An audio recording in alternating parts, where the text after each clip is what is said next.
Shalom saudaraku yang terkasih dalam Yesus Kristus. Selamat Advent bagi kita semua. Kita kembali berjumpa dalam mendengarkan firman Tuhan lewat khotbah hari ini. Khotbah hari ini dalam Advent yang pertama diambil dari Yesaya 11 ayat 1 sampai dengan ayatnya yang ke-10. Yesaya 11 ayat 1 sampai 10 dengan tema bagi kita Raja Damai yang akan datang. Saya bacakan firman Tuhan dari Yesaya 11 ayat 1 sampai 10. Demikian firman Tuhan. Suatu tunas akan keluar dari tunggul Isai, dan taruh yang akan tumbuh dari pangkalnya akan berbuah.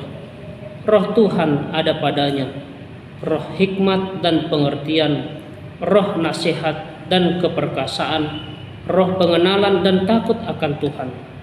Ya, kesenangannya ialah takut akan Tuhan. Ia tidak akan menghakimi dengan sekilas pandang saja atau menjatuhkan keputusan menurut kata orang, tetapi ia akan menghakimi orang-orang lemah dengan keadilan dan akan menjatuhkan keputusan terhadap orang-orang yang tertindas di negeri dengan kejujuran. Ia akan menghajar bumi dengan keperkataannya seperti dengan tongkat, dan dengan nafas mulutnya ia akan membunuh orang fasik. Ia tidak akan menyimpang dari kebenaran dan kesetiaan. Seperti ikat pinggang tetap terikat pada pinggang. Serigala akan tinggal bersama domba, dan macan tutul akan berbaring di samping kambing.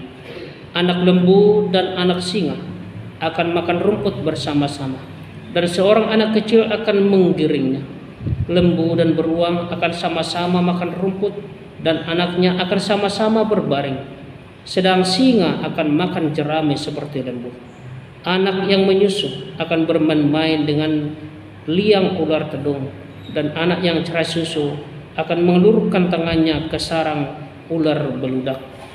Tidak ada yang akan berbuat jahat atau yang berlaku busuk di seluruh gunungku yang kudus, sebab seluruh bumi penuh pengenalan akan Tuhan, seperti air laut yang menutupi dasarnya.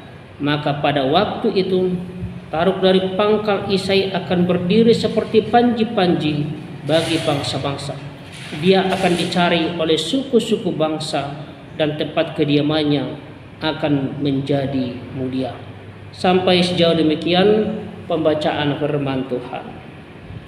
Saudara-saudara yang terkasih dalam Yesus Kristus, alangkah indahnya hidup ini bila keadilan dan kedamaian dirasakan oleh semua orang, sebagaimana apa yang menjadi topik bagi kita, Raja Damai yang akan datang, yang akan membawa kedamaian itu. Alangkah indahnya hidup ini kalau dalam penuh dengan kedamaian, tidak ada pertengkaran, tidak ada permusuhan, tidak ada perselisihan dalam hidup ini. Semua orang pasti akan bahagia, semua pasti bersukacita karena hidup dalam kedamaian. Saudara-saudara yang dikasihi Tuhan Yesus Kristus, Yesaya menubuatkan tentang kedatangan Mesias, kedatangan Raja Damai yang akan membawa pemulihan atas kehidupan manusia. Ia akan memulihkan semua manusia dan akan memerintah atas bangsa-bangsa.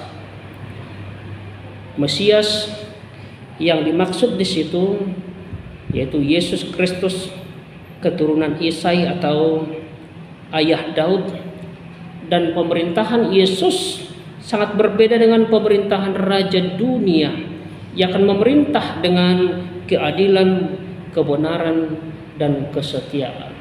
Raja Damai yang akan datang. Dampak dari pemerintahan Raja Damai yang akan datang itu yaitu Yesus adalah terjadinya kedamaian. Yesus akan mengubah permusuhan menjadi persahabatan dan perdamaian. Dan hanya di dalam Yesuslah kita dapat menemukan kedamaian yang sesungguhnya. Kedamaian dan sukacita. Kita bisa berdamai dengan Allah, kita bisa berdamai dengan manusia, dengan sesama kita bisa berdamai bahkan dengan diri kita sendiri. Saudaraku yang dikasihi oleh Tuhan Yesus Kristus, bagian firman Tuhan yang saya bacakan tadi pada saat ini berisi tentang pengharapan bangsa Israel yang sedang berada di tengah-tengah kondisi yang terpuruk, di tengah kondisi yang hancur. Namun demikian Tuhan melalui Nabi Yesaya memberikan pengharapan kepada mereka, kepada bangsa itu dengan menyatakan janjinya. Tuhan menjanjikan kepada mereka akan datangnya Raja Damai di tengah-tengah bangsa itu, di tengah-tengah mereka. Kehadiran Raja Damai di tengah-tengah mereka akan memulihkan keadaan mereka yang sedang dalam kehancuran. Yesaya mengatakan bahwa sebuah tunas yang keluar dari tunggul Isai dan taruh yang tumbuh dari pangkalnya akan berbuah. Dalam ayat yang pertama tadi, ayat 1. Di sini Yesaya menyatakan bahwa Raja Damai yang dijanjikan itu, Raja Damai yang akan datang itu sesungguhnya berasal dari tunggul Isai. Artinya dari keturunan Raja Daud yang sangat mereka hormati itu. Lalu pertanyaannya, siapakah yang dimaksud Yesaya dengan tunas dari tunggul Isai itu? Raja Damai yang akan datang itu. Saudaraku, jelas bahwa yang dimaksudkan Yesaya di sini sesungguhnya itu menunjukkan kepada diri Yesus Kristus, juru selamat kita, Sang Mesias yang diurapi. Dalam Matius 3 ayat 16 dikatakan, sesudah dibaptis, Yesus segera keluar dari air dan pada waktu itu juga langit terbuka dan ia melihat Roh Allah seperti burung merpati turun ke atasnya. Juga dalam Matius 12 ayat 18 dikatakan, lihatlah itu hambaku yang kupilih, yang kukasihi, yang kepadanya jiwaku berkenan. Aku akan menaruh rohku ke atasnya dan ia akan memaklumkan hukum kepada bangsa-bangsa. Saudara-saudara yang dikasihi oleh Tuhan Yesus Kristus, sesungguhnya Tuhan Yesus sudah datang dan ia akan datang kali kedua. Dan kita masih menantikannya. Dan itulah masa Advent yang pertama ini kita diingatkan bahwa akan datang Raja Damai. Kita menantikannya. Kisah yang indah yang dikisahkan oleh Yesaya juga akan menjadi suatu realita bagi kita. Bagi kehidupan orang yang percaya, apabila kita menerima tunas dari tunggul Isai, Raja Damai yaitu Yesus Kristus dalam hati kita, maka terjadilah damai, sukacita dalam kehidupan kita. Maka ia akan memulihkan kondisi hidup kita. Ia akan memulihkan keadaan kita yang sedang terpuruk, yang hancur, bahkan karena dosa-dosa kita. Bahkan Raja Damai itu akan menyelamatkan kita dari hukuman dosa dan memberikan damai sejahteranya. Dan kelak apabila ia datang untuk kedua kalinya, maka ia akan tinggal bersama-sama dengan kita. Kita akan tinggal bersama dengan dia dalam damai, dalam kerajaannya yang kekal. Saudaraku yang terkasih dalam Yesus Kristus, membaca perikop kita hari ini, saya mau mengajak kita untuk merenungkan beberapa hal tentang pembawa damai itu. Yang pertama, pembawa damai bukan berarti orang yang berada di tempat yang sudah damai, suasana yang sudah nyaman damai, tetapi ada di tempat atau suasana yang mungkin konflik atau yang mungkin ada pergumulan di sana. Artinya ada di tempat atau suasana konflik lebih dahulu baru bisa dikatakan dia membawa damai. Kalau berbicara tentang konflik bisa terjadi di rumah. Konflik itu juga bisa terjadi di tempat kerja kita. Konflik itu bisa terjadi di tempat pelayanan kita, di mana-mana, di semua. Bisa potensial menjadi tempat konflik.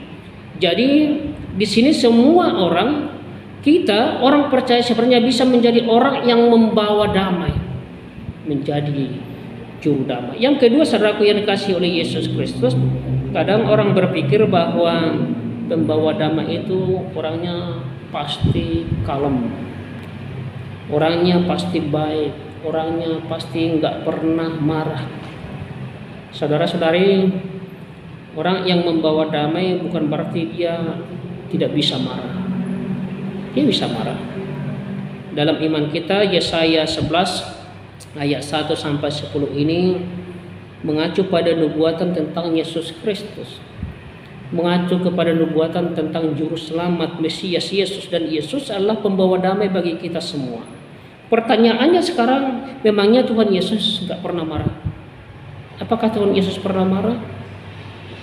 Saudaraku, kadang ada kedamaian yang memang perjuangannya perlu melalui hal-hal seperti tegas, melalui hal-hal seperti misalnya marah, tapi untuk kebaikan, untuk kedamaian bersama.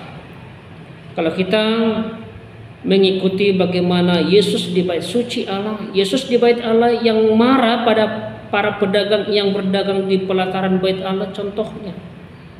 Bagi iman Kristen, apa yang dikisahkan dalam Yesaya 11 ayat 1 sampai 10 ini bukan hanya sekedar apa itu definisi marah. Damai itu tidak berantem, damai itu tidak tercerai-berai, bukan hanya definisi damainya. Yang dibahas dalam Yesaya 11 ayat 1 sampai 10 ini adalah siapakah damai itu? Siapakah damai itu? Iman kita tidak sekedar membahas apa itu damai, tetapi lebih dari itu, siapakah damai itu? Dan kita adalah orang-orang yang mengenal damai itu. Dia yang menjadi pendamai itu, dia yang menjadi damai itu. Kita mengenal siapa dia, sang damai itu.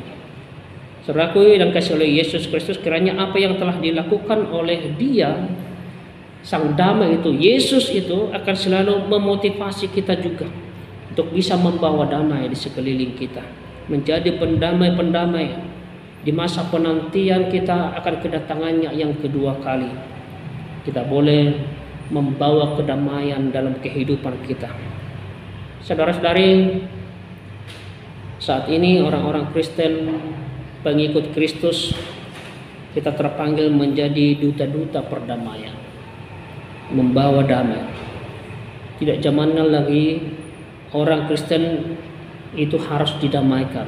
Sekali lagi, tidak zamannya lagi orang percaya, orang Kristen itu didamaikan.